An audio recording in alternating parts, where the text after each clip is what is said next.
Hitler की सरजमी से जयशंकर ने दुनिया को किया आगाह। चीन पर बोला फिर बड़ा हमला। हिंदुस्तान की ताकत का करा दिया एहसास। चाइनीज पिट्ठुओं को भी दिखा दिया आईना।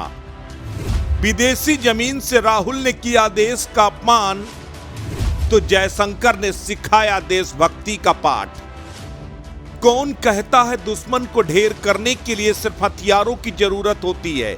अगर आपकी जुबान में ताकत है तो आप अपने शब्दों से बड़े दुश्मन को भी पल भर में ढेर कर सकते हैं। इसका सबसे जीता जागता प्रमाण है भारत के विदेश मंत्री एस जयशंकर, जिनका एक एक बयान दुश्मन देश के नस्तर में किसी जहरीले तीर की तरह चुभता है। एस जयशंकर ऐसा कोई भी मौका कभी नहीं चूकते जहां से उन्हें किसी को जवाब देना हो। वो अपनी बेबाकी और हाजिर जवाबी के साथ पलटवार करना नहीं भूलते। 24 घंटे पहले ही राहुल गांधी ने अमेरिका की सरजमी से भारत की शान में गुस्ताखी की, भारत के कथित विकास के मॉडल को आईना दिखाया और चीन की तारीफ की। तो जयशंकर ने जर्मनी से राहुल गांधी को न सिर्फ दो टूक जवाब दे दिया, बल्कि चीन को भी आईना दिखा दिया। कुछ ऐसा कह दिया कि एक बार फिर चीन को मिर्ची लगना तय है।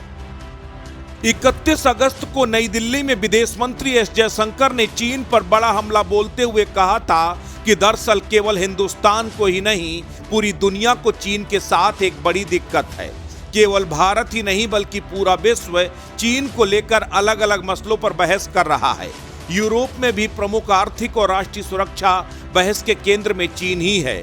इसके बाद चीन के सरकारी अखबार ग्लोबल टाइम्स में एस जयशंकर के खिलाफ व्यक्तिगत तौर पर निशाना साधते हुए जयशंकर की टिप्पणियों को पूर्वाग्रह से ग्रसित बताते हुए चीन के प्रति उनकी जलन और नफरत को वजह बताया था।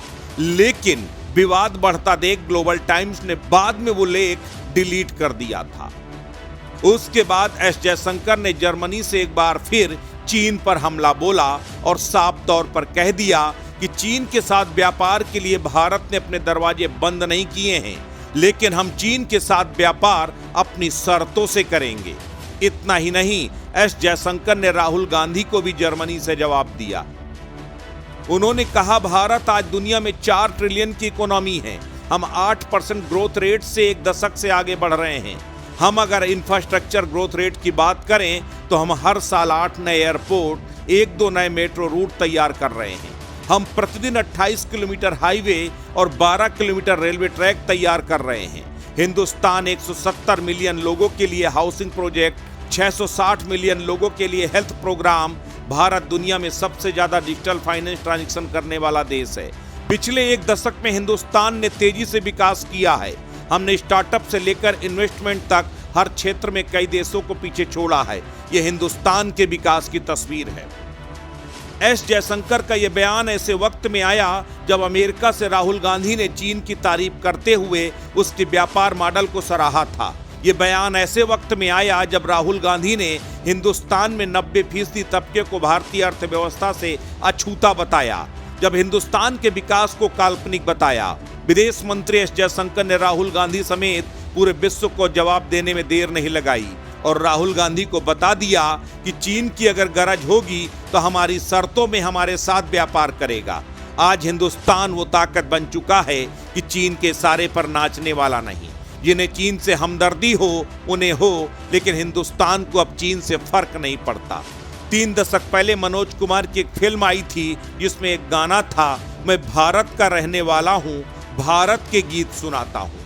कुछ उसी तर्ज पर एस जयशंकर भी मिस्टर इंडिया बनकर पूरी दुनिया में भारत का गुणगान कर रहे हैं और बता रहे हैं कि राजनीति के लिए आप दुनिया के अलग अलग मंचों से भले ही भारत को कितना बदनाम कर लें, लेकिन भारत की ताकत का एहसास कराने के लिए एक अकेला जयशंकर ही काफी है।